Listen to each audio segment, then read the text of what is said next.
Voici comment prêter un simple foulard à une amie lui a coûté sa destinée. Voici mon histoire. Ma grande-tante s'appelait Mignonne. Quand elle était plus jeune, elle avait une meilleure amie, Christelle. Les deux étaient inséparables et très complices. Elles allaient même jusqu'à tout partager, en l'occurrence leurs vêtements. Mignonne, ma grande-tante, réussissait tout ce qu'elle entreprenait, ce qui n'était pas forcément le cas de Christelle.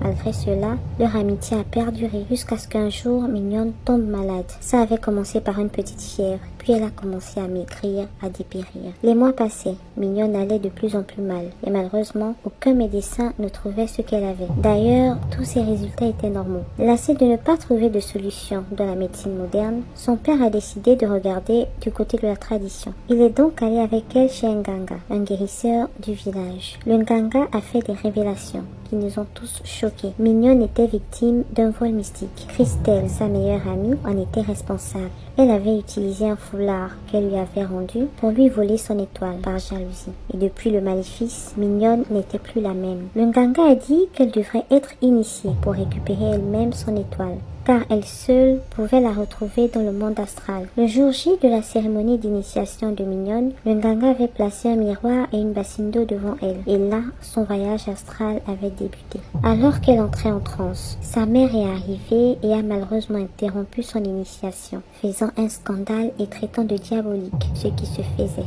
Et d'un seul coup, elle a brisé le miroir. Et là, Mignonne s'est levée. Elle a couru comme possédée par quelque chose. Après l'avoir longtemps cherchée, ma grande-tante Mignonne a été retrouvée plus tard dans la soirée, allongée sur une tombe complètement folle.